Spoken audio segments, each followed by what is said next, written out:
dalam kesendirian dan berdoa kepada Bapanya di surga. Saudara-saudari, dari kisah tadi kita mendengar bahwa Kristus dicobai oleh iblis sebanyak 3 kali. Pencobaan pertama yaitu iblis mau menggoda Kristus yang akan memulai misi bagi pewartaan kerajaan Allah.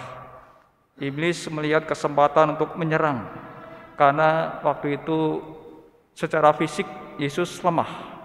40 hari tidak makan, puasa.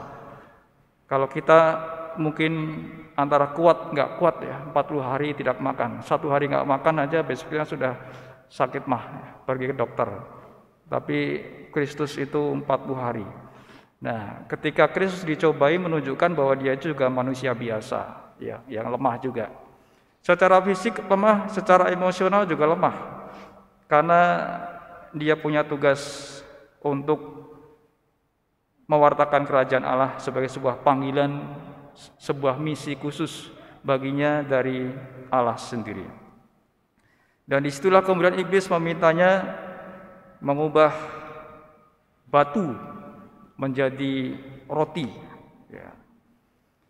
Lalu kemudian yang terjadi adalah Kristus tentu menolak permintaan dari iblis. Kalau melihat sejarah, bangsa Israel juga pernah dibawa ke padang gurun. Mereka bahkan selama 40 tahun tanpa sumber makanan alami. Mereka mengeluh kepada Musa bahwa dia menghukum mereka dengan kelaparan. Lalu Musa membawa masalah itu kepada Tuhan, dan Tuhan ikut campur tangan dengan mengirimkan mana roti dari surga untuk persediaan harian mereka. Seharusnya Kristus juga mampu untuk mengubah batu menjadi roti, karena dia sudah diurapi dengan kuasa yang luar biasa untuk melakukan tanda-tanda mujizat, sama seperti waktu Musa dan Elia juga sudah melakukan tanda dan mujizat besar dalam nama Allah. Tetapi Kristus ini mau melakukan kehendak Bapa, bukan kehendak dirinya sendiri, yaitu kehendak yang membutuhkan pengorbanan yang besar, menderita, bahkan kehilangan nyawanya sendiri. Kristus haus akan firman Bapa dan membuat hidupnya bergantung pada apa yang Bapa ingin ia lakukan daripada ia sukai untuk dirinya sendiri. Kristus menggunakan kuasa dan karunia-Nya untuk melayani Bapa daripada dia melayani dirinya sendiri. Kalau dia mengubah batu menjadi roti, berarti dia melayani dirinya sendiri, maunya dia sendiri. Tetapi dia tidak mau melakukan itu karena dia mau melakukan kehendak Bapa. Dan yang terjadi kemudian Kristus menolak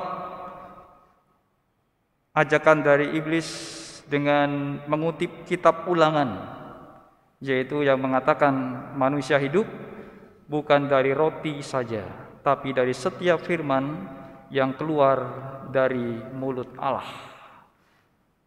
Saudara-saudari, kemudian pencobaan yang kedua iblis kepada Yesus adalah tawaran yang terbaik dari dunia, yaitu kekayaan, kemuliaan, ketenaran, dan kuasa untuk memerintah semua kerajaan dunia. Kristus melihat bahwasanya manusia itu juga mudah goyah kepada godaan-godaan tersebut. Ketika orang membiarkan ketenaran, kemuliaan, dan kekayaan itu menguasai hati manusia, ini sebagai bentuk penyembahan berhala, penyembahan dewa-dewa palsu. Dan Kristus memilih menghormati Bapa dan melayani Bapa di atas segalanya. Ia kembali mengalahkan iblis dengan kata-kata kitab suci dari kitab Ulangan. Ada tertulis, kamu harus menyembah Tuhan Allahmu, dan hanya kepadanya kamu harus beribadah. Godaan terakhir iblis kepada Yesus adalah meyakinkan Kristus ia harus menempatkan diri di puncak bait suci di Yerusalem, tempat paling suci di bumi di mana Allah berdiam dengan cara yang khusus bersama umatnya. Nah, pada godaan yang ketiga ini mungkin juga bermanfaat untuk dicatat bahwa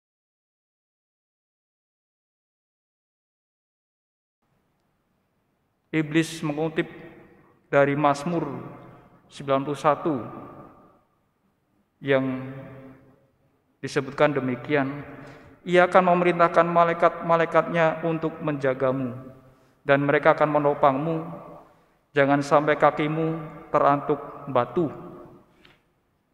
Mazmur tadi juga kita dengar dalam Mazmur tanggapan.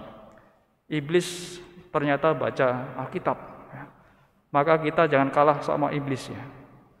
Karena kalau kita digoda iblis dengan ayat kitab suci ya, kita percaya gitu saja, ya kita jatuh ke dalam dosa. Maka harus lebih jago daripada iblis, lebih rajin baca kitab suci supaya kita gak mudah ditipu nanti kalau ada cobaan dari iblis. Karena sudah iblis lakukan kepada Yesus dengan mengutip Mazmur. Iblis itu tahu Mazmur ternyata. Mungkin kita gak pernah baca Mazmur kali ya. Bacanya ya Injil, kitab Keluaran, Bilangan, Mazmur dilewati ya. Padahal Mazmur itu kitab suci, sabda yang indah juga ya. Banyak hal yang kita dapat dari Mazmur. Nah, Bapak Ibu, saudara-saudari, dari kisah tadi apa yang dapat kita peroleh ketika Kristus dicoba di padang gurun? Dari sini kita dapat mengambil pelajaran bahwasanya dalam masa Prapaskah kita mengadakan persiapan selama 40 hari. Kristus mampu untuk melawan godaan, salah satunya karena ia itu tadi dipenuhi dengan Roh Kudus. Roh Kudus beserta dia, sehingga dia mampu melawan godaan. Dan kita melalui pembaptisan juga sudah mendapatkan Roh Kudus. Maka kita pun, saudara-saudari, akan mendapat karunia dari Tuhan, yaitu Roh Kudus. Pasti akan kita terima kalau kita percaya kepadanya. Dan Tuhan selalu siap mencurahkan Roh-Nya kepada kita agar kita memiliki keberanian yang kita butuhkan untuk bertobat dari dosa-dosa kita dan melawan tipu daya iblis. Dalam masa kurang dari 40 hari ya, karena sudah dari Rabu Abu sampai hari ini sudah berkurang 40 hari. Tentunya masih ada tantangan, cobaan, godaan yang membuat kita jatuh ke dalam dosa. Kita mohon bimbingan Roh Kudus agar kita mampu mengatasi godaan-godaan. Seraya kita juga niat kita sendiri dengan kehendak yang kuat berjuang melawan godaan-godaan yang datang dalam diri kita, yang membuat kita itu jatuh ke dalam dosa.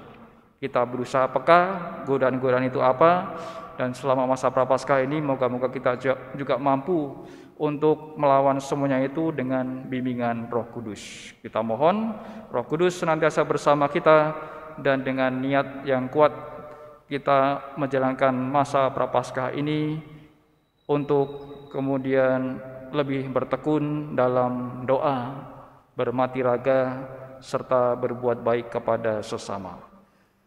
Kita hening sebentar untuk meresapkan sabda Allah.